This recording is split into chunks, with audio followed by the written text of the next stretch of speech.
Hello friends, कैसे आप लोग? उम्मीद करते हैं अच्छे होंगे। रोज की तरह आज हम एक बार फिर से आप लोगों के बीच एक मोटिवेशनल वीडियो लेकर के आए हैं जो आपकी सोच बदल देगी। आज मैं आप सभी को एक मोटिवेशनल स्टोरी सुनाऊंगा। इस मोटिवेशनल स्टोरी में बहुत अच्छा एक संदेश दिया गया है जो आपके जीवन में बहुत काम आएगी। दुनिया में दो तरह के लोग होते हैं। पहला वे जो छोटी सी प्रॉब्लम आने पर घबरा जाते हैं और दुखी हो जाते हैं। दूसरे वह लोग होते हैं चाहे कितनी भी बड़ी मुश्किल उनकी जिंदगी में क्यों ना आ जाए, लेकिन वो हमेशा खुश रहते हैं, हर प्रॉब्लम में अपने आप को संभाल लेते हैं। एक वे लोग होते हैं जो जिनके पास सब कुछ होते हुए भी हमेशा दुखी रहते हैं और दुखी दिखते हैं। आपको हमेशा वे दुखी ही मिलेंगे। और दूसरे वे जिनके पास कुछ हो या ना हो, लेकिन वह आपको हमेशा मुस्कुराते हुए मिलते हैं। आज हम ऐसे ही एक मोटिवेशनल स्टोरी के बारे में बात करेंगे। यह कहानी ऐसी है कि आपके जीवन में हजारों मुश्किलें या परेशानियां क्यों ना आ जाए, लेकिन यह कहानी आपको हर मुश्किल में रहना और मुस्कुराना सिखा देगी। तो चलिए बढ़ते हैं। एक फकीर एक देश की यात्रा पर निकला। जब रास्ते में रात हो गई तो वे एक व्यक्ति के घर रुक गया। उस व्यक्ति का नाम था आनंद। आनंद ने उस फकीर की खूब सेवा की और दूसरे दिन आनंद ने फकीर को उपहार देकर विदा किया। वह फकीर आनंद की सेवा से बहुत खुश हो गया और दुआएं देने लगा कि हे भगवान, आनंद को हमेशा खुश रखना और वह हमेशा दिन प्रतिदिन आगे बढ़ता ही रहे। इस बात पर आनंद हंसने लगा और बोला, हे फकीर, जो है वह भी अब नहीं रहने वाला। इस बात पर फकीर आनंद की तरफ देखता ही रहा और वहां से आगे चला गया। कुछ साल बाद फिर फकीर आनंद के घर आया और देखा सारा धन और सारी संपत्ति सब कुछ चला गया है। आनंद एक गांव के ही बड़े जमींदारों के यहाँ नौकरी कर रहा है। वह फकीर आनंद से मिलने के लिए वहाँ चला गया। आनंद ने उस अभाव में भी उस फकीर का स्वागत किया और झोपड़ी में ही फटी चटाई पर ही बैठाया।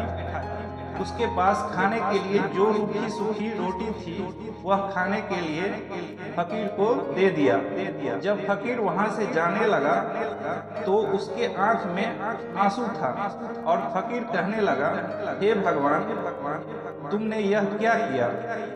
तो आनंद फिर हंसा और कहने लगा, अरे फकीर, तुम क्यों दुखी हो रहे हो? ईश्वर हमें जिस हाल में भी रखे, हमें हमेशा खुश रहना चाहिए, उसे धन्यवाद देना चाहिए। समय सदा बदलता रहता है और इतना ही नहीं, यह भी नहीं रहने वाला है। इस पर फकीर सोचने लगा कि मैं तो केवल वेश से ही फकीर हूँ, लेकिन सच्चा फकीर तो तुम हो आनंद।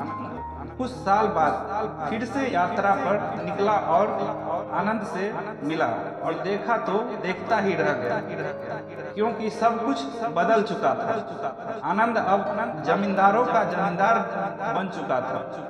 उसे मालूम हुआ आनंद जिसके यहाँ नौकरी कर रहा था उसकी कोई संतान नहीं थी और अपनी सारी संपत्ति आनंद को दे दी। फकीर बहुत खुश हो गया और आनंद से कहा, अच्छा हुआ वह जमाना गुजर गया। भगवान करे अब तुम ऐसा ही बना रहो। यह आनंद फिर से हंसने लगा और कहने लगा, फकीर, अभी भी तेरी नादानी बनी हुई है। फकीर ने फिर आनंद से पूछा, क्या यह भी नहीं रहने वाला क्या? तो आनंद ने उत्तर दिया, हाँ, या तो यह चला जाएगा या फिर इसको अपना मानने वाला ही चला जाएगा। यहाँ पर कुछ भी रहने वाला है ही नहीं। अगर कोई चीज शाश्वत है तो वो है हमारी आत्मा, वह है हमारी मन की शांति, वह है हमारे मन का सुकून, और बाकी जो कुछ भी है वह हमेशा नहीं रह सकता। फकीर ने आनंद की बातों को बहुत ध्यान से सुना और वापस चला गया। कुछ सालों बाद फिर फकीर जब उस गांव से गुजरा तो आनंद का महल तो है, लेकिन उसमें आनंद ही नहीं है। उसमें कबूतर गुटगुट कर रहे हैं। आनंद अब इस दुनिया में नहीं रहा, उसकी मृत्यु हो चुकी थी। वह फकीर मन ही मन सोचने लगा कि यह इंसान जिंदगी भर कितना दौड़ता रहता है और रोता रहता है, दुखी होता रहता है। जिन चीजों के लिए इंसान तड़पता रहता है, दुखी होता रहता है, वास्तव में वह चीज हमेशा रहने वाली है ही नहीं। वे सारी चीजें बदलती रहती है। यह कहानी यह शिक्षा देती है कि हमारे जिंदगी में जब भी कोई मुश्किल, तकलीफ या दुख आए तो हमें यह सोचना चाहिए कि जिंदगी में इससे पहले मुश्किलें या उलझने आई तो क्या वे हमेशा रुकी रही? जैसे ही सारी मुश्किलें आकर चली गई, वैसे ही यह भी मुश्किल चली जाएगी। यह भी हमेशा रहने वाली नहीं है। तो आप हमेशा याद रखिए कि जिंदगी में कितना भी बड़ा दुख क्यों न हो, वह हमेशा रहने वाला नहीं है। ये दुख भी चले जाएंगे। मुझे उम्मीद है कि आप सभी को आज का यह कहानी बहुत पसंद आया होगा। यदि पसंद आया हो तो कृपया इस वीडियो को सबके साथ शेयर करें।